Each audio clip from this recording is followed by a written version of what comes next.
Welcome back. Today, we're talking people. They're the hardest to take pictures of. Let's get started.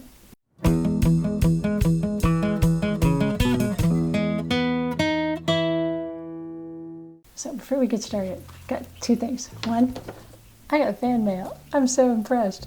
This is from Ellie. Isn't this amazing? This is so cute. There's a little hand and everything. So thanks, Ellie, if you're watching. The other thing is, you're probably noticing behind me, there's no more pictures of my family back there. No, while it was really funny to put a blue little sticky face on their face the first week or two, that was great.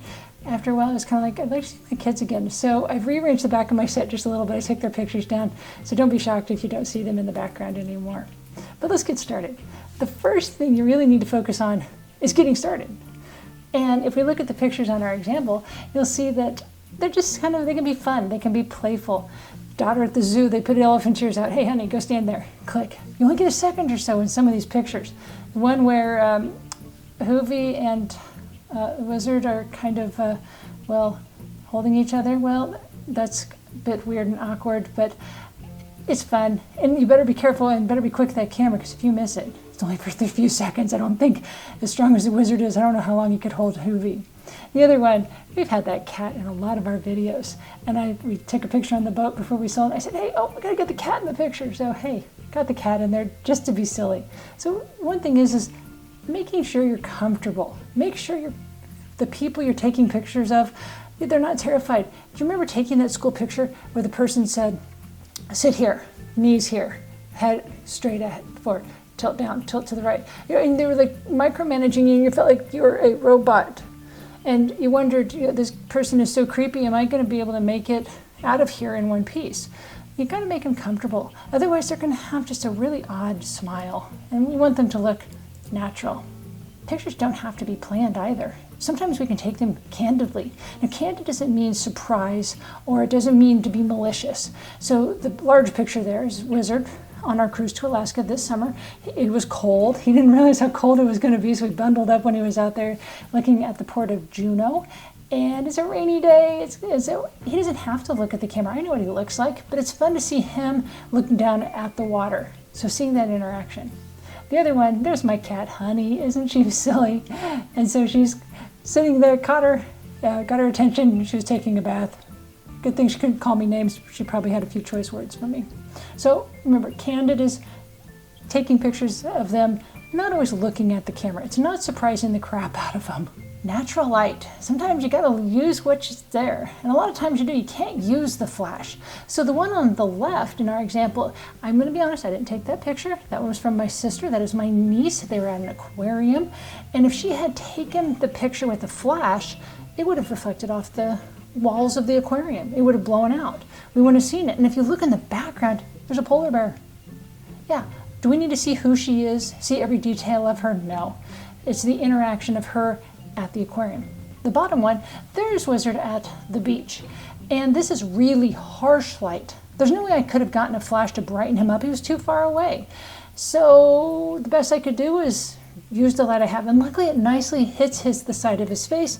Yes, his outfit is kind of in a solid block color, what I call black hole. It's gone too dark. You can't differentiate between the shirt and the shorts, but it's still a really nice shot. Sees who he is, and you can tell he was having fun playing in the surf. No more of these photos, please. We have seen them enough. We have seen enough duck faces. Or I didn't have an example of this one, or the face where we're like, or like a anime character. Okay, we have enough anime in the world. We don't need to make any more real life versions of that, please. And maybe our head we're strong enough to hold our head up. We don't need to we don't need that kind of framing. So try not to do that one. And the one on the right, we're not sorority girls. We don't need sorority pose. So as adorable as he is, I don't know if grandma would appreciate seeing that photo or getting that photo. So just some no's. Don't do these. Be more inventive.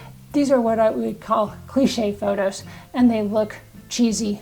But if you're after cheese, I guess you can go and do it. But we've seen enough of those. Let those die, please. The self-timer is an amazing feature on your camera, either on your cell phone or on your regular DSLR or point-and-shoot camera. They all have a timer. You just have to learn how to use them. And in this case, I'll be honest, this was a point-and-shoot camera. It took a long time ago because there's my girls are pretty young still. And the big shot, that was the first one. they're all looking good, we're all smiling, and I actually had a little clicker in my hand that I was able to click to fire off the shutter. You can actually do it on your watch now, but don't sit there and go in the shot. That looks kind of stupid. But on the ones on the right, that little booger, she had some silly faces that, did I see them? No, not until we downloaded the camera. And apparently Dad didn't notice that either because we were all so focused on, look at the camera, smile. Yeah. Unless you're my youngest, and she has quite the personality. Semi-formals are what we would consider kind of like a senior picture, maybe a wedding picture, something not quite formal. Formal is armpits up. It's a headshot. And Honey is giving us our example of a formal photo. While they're very nice and very useful, they don't give much personality to the shot. And so the large one on the right, there's my daughter. We were going for a walk. We were by some historic site in Kansas. And I'm like, wow, that's a really pretty limestone fence post with a wood fence post and some barbed wire. Hey, go sit down over there, sweetie. And in this case, it's not armpits up. You can actually see the rest of her body. You can see her scale. You can see what she's wearing.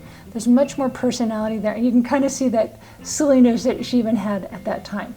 The bottom left one, that's with the wizard and I didn't take that picture, that little one in the other picture. She did, but she's much bigger now. She took that when we were on our cruise. And so you can see more of us where the wind is blowing, well, my hair, his beard. But in the background, we've got water, we've got some clouds, got some mountains, got some edge of the boat back there. It's not the formal background like we see with Honey, where there's just this definite background of like a fabric or a plain background and just the subject of the person. Semi-formals are much more personable. Groups are the hardest to take. Good luck. And so we'll start with the upper left one there, and you can recognize there's some of our friend YouTubers there. They're a great bunch of guys. We were out, they were judging the show. We were judging Cars and Coffee at that time at Amelia. It was a great day, obviously quite warm, quite bright, because almost everybody's got their sunglasses on, and I wasn't micro-picking them. I said, hey, let's just get a quick shot. Put their arms around each other, bam, that's all I was. Can't rearrange, there's no time for that. The bottom picture, that's a whole other bunch of different YouTubers another year, and you can kind of tell that's not the normal size of people. Ed, while he is a very tall gentleman, isn't quite that tall. Jared is probably as tall as him, if not taller. And so they don't look that way. Well, because we're on a hill. I couldn't say, oh, hey, everybody, move over here. Hey, everybody, do that. We didn't have that much time. So sometimes with a group picture, you're just happy to have everybody looking at the camera and smiling with their eyes open. Hopefully.